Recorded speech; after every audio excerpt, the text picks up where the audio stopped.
ఆసిఫాబాద్ జిల్లా వాంకిడి మండల కేంద్రంలోని ఎస్సీ బాలుర వసతి గృహాన్ని జిల్లా కలెక్టర్ హరిత ఆకస్మికంగా తనిఖీ చేశారు. విద్యార్థులు పలు ఇబ్బందులు పడుతున్నారనే సమాచారం మేరకు ఆమె వసతి గృహాన్ని సందర్శించారు. రేకుల షెడ్ గదుల్లో వర్షం కారణంగా లీకేజీలు ఉన్నట్లుగా సమాచారం మేరకు పరిశీలించినట్లుగా తెలిపారు. విద్యార్థులు ఉంటున్న గదుల్లో ఎలాంటి లీకేజీలు లేవని స్పష్టం చేశారు. కేవలం స్టోర్ రూము, వంటగదుల్లో మాత్రమే వర్షపు నీరు కారుతున్నట్లుగా గమనించామని, విద్యార్థులు అవసరమైతే తక్షణమే వేరే అద్దె భవనానికి తాత్కాలికంగా తరలిస్తామన్నారు. ప్రస్తుతం శిథిలావస్థకు చేరిన పాత భవన స్థానంలో కొత్త వసతి గృహ భవనాన్ని నిర్మించేందుకు తగిన ప్రతిపాదనలను ప్రభుత్వానికి పంపుతామన్నారు.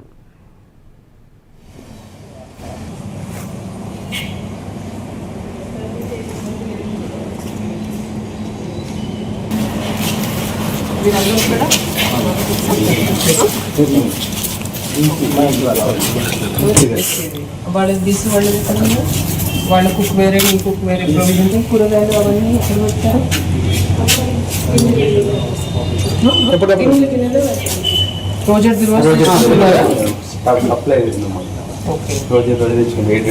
ఇప్పుడు రైస్ అక్కడ ఉంది, అదొకటే సార్ సప్లై అవుతుంది కదా.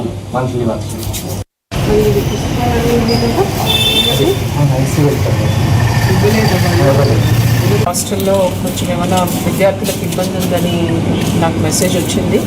అందుకే విజిట్ చేద్దామని వచ్చాను. ఎక్సెప్ట్ ఈ ఆర్సీసీ రూఫ్ ఎక్కడైతే ఉందో, ఇది ఎక్కడ పిల్లల రూమ్లలో లేదు, మొత్తము రేకులు ఉన్నాయి కాబట్టి వాళ్ళకి ఏమి ఇబ్బంది లేదని అర్థమైంది. ఓన్లీ వాళ్ళ స్టోర్ రూమ్లో అక్కడ కొన్ని లీకేజెస్ ఉన్నాయి. అవసరమైతే దెన్ ఒక ఆల్టర్నేట్ బిల్డింగ్ రెంట్కి తీసుకొని వాళ్ళని షిఫ్ట్ చేస్తాం. ప్రస్తుతం అయితే విద్యార్థులకు ఏమీ సేఫ్టీ ప్రాబ్లం అయితే ఏం లేదు, ఎందుకంటే ప్రతి రూమ్లో తిరిగి చూసాము.